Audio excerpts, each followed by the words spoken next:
vás u nového videa a už podľa názvu môžete poznať, že vás čaká 7 najtrapnejších videí československej YouTubeovej scény. Takže sú tam videá, o ktorých ste možno počuli, ktoré ste sami videli, ale takisto sú tam videá, o ktorých ani netušíte, že existujú.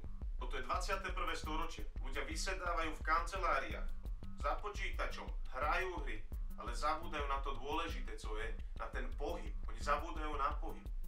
Ak máte nedostatek pohybu, to potom dopadne ako tvorba týchto mladých sušenek Twix.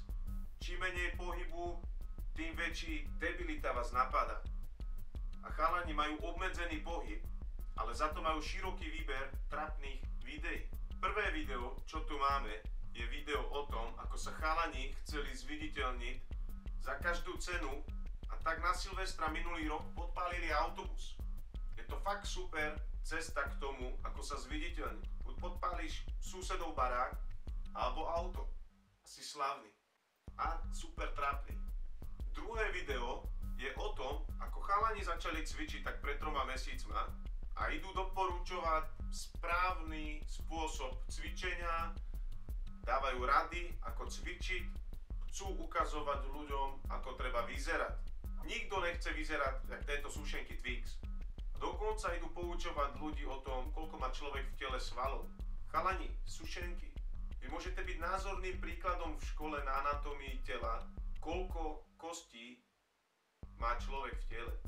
Vy ste normálne takí smrťačci, takí chodíci kostlivci. Čo vy na to? Tretím videom sú pranky, kde nahovorili bezdomovcov, aby im ukradli bicykel, ktorý je uviazaný a nič netušiaci bezdomovci došli ukradnúť bicykel, na ktorom sa zrýpali po pár metroch a chalani sa dobre na tom zabávali a volali to super zábava prank.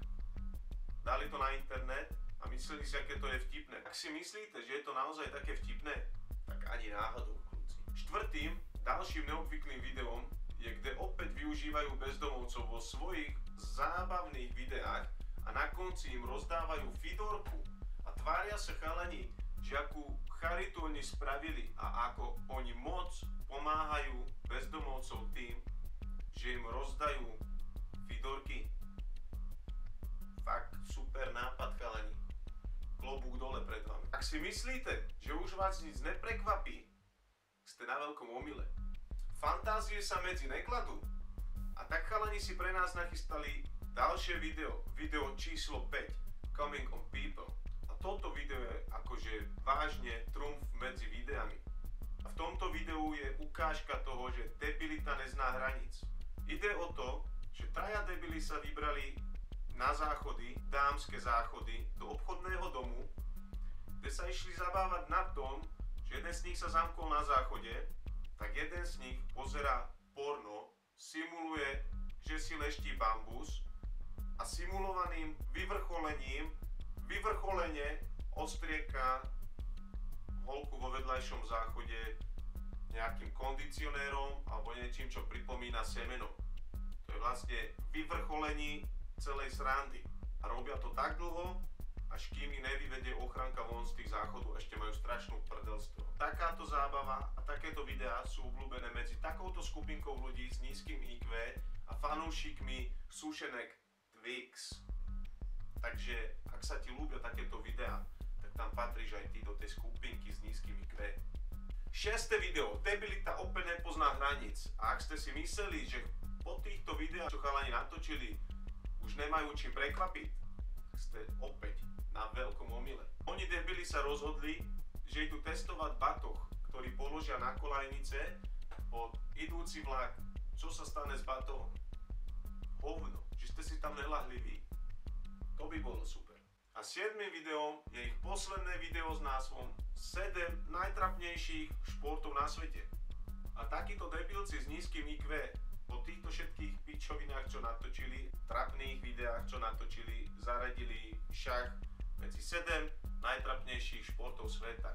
Gratulujem vám, sušenečky. Ak sa dívaš na ich videá a dávaš im like, kamaráde, styď se, sušenky, že vaše videá bude niekto obdivovať. Klopete na špatné dvere, o šanci. Takže ak sa vám ľúbilo týchto 7 trapných videí, nechajte like, dajte subscribe, dáme si ďalších takýchto pár videí. Tento spôsob trapošáku, jebošáku. Čau.